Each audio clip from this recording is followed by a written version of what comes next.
Isn't this place just buzzing with energy? The park is always a go-to for easy pickings. Now let's see what we have here. Those two look nice together. Very good score. And this woman here would be great for balancing the temper of that one there. Sure, they will be a bit hot and cold, but it should be fine for now. They look like they need some growth anyways. Oh. Oh my. Aren't you two just dripping with vanity? A terrible pair wrapped up in a pretty package. With a compatibility of under 15%, it's a wonder they can stay like this. So much work in so little time. Let's see. Perhaps if I can start a chance encounter here, lay out some opportunities for him, and a wrong number call for this woman here. And maybe if I... huh? Did you just tap on my shoulder? Do you need something? Oh geez, you really can see me, can't you? Looking at me like that. I recommend you not touch things out of the ordinary, mortal. They might bite you back. Such a startled expression. I'm not surprised. Glowing like I am, I probably look a bit off to someone like you. It's not often that someone like you spots me as I work. That alone is a bit strange. But I am not worried in the slightest. And neither should you. Now run along. Let a goddess work in peace. Go about your day believing I am but a figment of your imagination. You have better things to do, yes? Oh, hold on! Look me in the eyes now. Let me get a good look at you.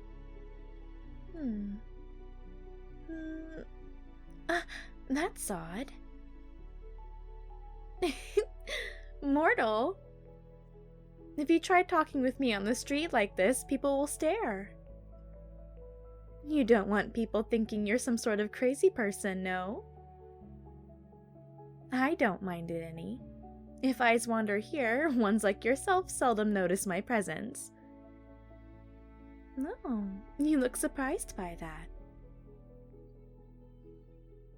My strange appearance caught your attention, And here I thought I was hidden in plain sight. Again, I'm not too worried about that. What am I doing? Curious, aren't you? That can be a dangerous trait, you know. You were listening to me before? Oh, that must have been so confusing for you. I suppose it wouldn't hurt for me to take a break to chat. It is my brother's fault for not keeping up with the matches this year. Yes, matches. The romantic kind, of course. Silly mortal. Eros may not be a well-worshipped god in this point in time, but for some strange reason, his name, Cupid, seems to have stuck for some reason. All of you mortals are so worried about love this time of year. Well, more than usual. And that made his job a bit more difficult at the moment. Well, love cannot be mass-produced, you see. At least the kind that lasts. Genuine love takes time. Imagine this. Every person struck by my brother's bow falls madly in love with the person of his choosing. At a price. That love is not genuine. More like a spell, a trance that can be broken. Eros fulfills desires, for sexual love. But even so, that alone can leave the relationship fragile. The one under such a spell would feel empty, not at all fulfilled. Do you know why? I think you do. That isn't always a bad thing, though. Most people need this kind of love to develop themselves. The pain of losing a relationship, no matter how empty, is a required step to become a person ready for true love. So, when someone is ready for their fates to intertwine with another in such a grand way, I step in. And do what? Well, I create opportunities.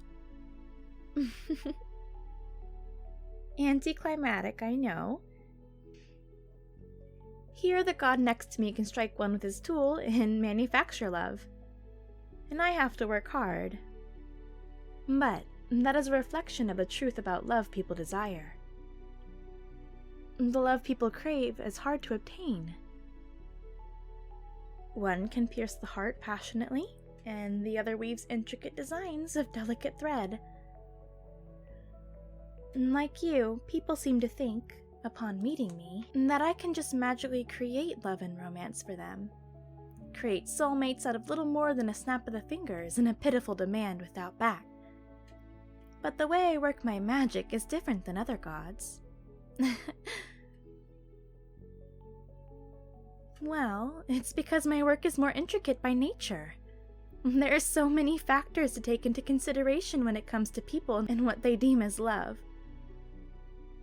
So, my gift is not a tool or an item. It is an ability centered in my eyes. I check compatibility in mortals. Yes, odd indeed. How could I gauge on looks alone? That's what you're thinking, right? Well, the easiest way to explain is like this. Say you are playing a video game, and there are characters to choose from.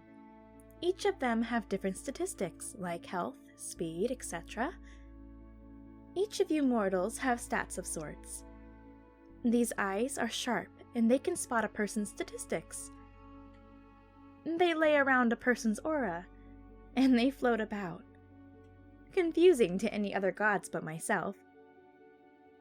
I can see things like a person's compassion, reliability, temperament, emotional intake, empathy. Things that influence the way a person interacts with each other. Can I see yours? Of course I can. And that's not all I can read either. I can see the color of a person's soul as well. Yes, the color. It's just as important as stats, you see. A mortal soul's color is a clear indication of whether they are ready to be matched permanently or not. Because there would be no use in pushing two mortals together, regardless of how perfect they are for each other, until they are ready for a commitment, you see. So, for those who are not available, Eros takes care of them, sending them about to gain experience. Huh? Who decides if someone's compatible? Well, I do. I take all of these things into account, you see. That's why I'm enjoying this mental break speaking with you. This time of year is always hectic for us. You? Your compatibility rating? Well, yours changes, of course, depending on who I match you with. For example, you see that woman by the lake edge? Your compatibility is only at 8%. Strange when you first look at her. While the man by the bench stretching before a jog, he has a rating of 22% with you. Regardless of if I found a high match for you now, you aren't quite ready yet. I know, frustrating to hear, but it's true. Besides, like I said before, I don't just bring two people together instantly like some spell. I am a weaver of the threads of fate. What that means is that I don't directly force two people together. Instead, I create opportunity. Free will is a funny thing. And you mortals, as complicated as you are, you do things that make no sense sometimes. So I create multiple chances to have an encounter. All seemingly circumstantial or coincidence. Have you ever felt like something was just too good to be true? Or some things were seemingly unavoidable? That is one of us at work. Yes, some of us are not as good as others. Is this all making sense? I suppose it really wouldn't matter if it did or not, but I'm enjoying teaching you, even if it is trivial information. You see, you can follow paths we lay out for you, or go on your own way completely. It is you mortals who decide what you do with the opportunities we make for you. Are you worried about missing your chance at true love? Don't be. My advice is to follow your instincts and give everything your all. Treat every person who crosses your path as the one, because you never know if they could be. Now, things are picking up here, and I've used up all my time I can for now. You should run along, or you will be behind in life for the day. What was that? Which goddess? Oh, I am not a recognized goddess by any means. No following for me. I am a sister and assistant to Eros. Cupid. A name? Well, if I were to pick a word to describe my purpose, the closest thing would be Agape. Finding your true love, unconditional, stronger than mere passion.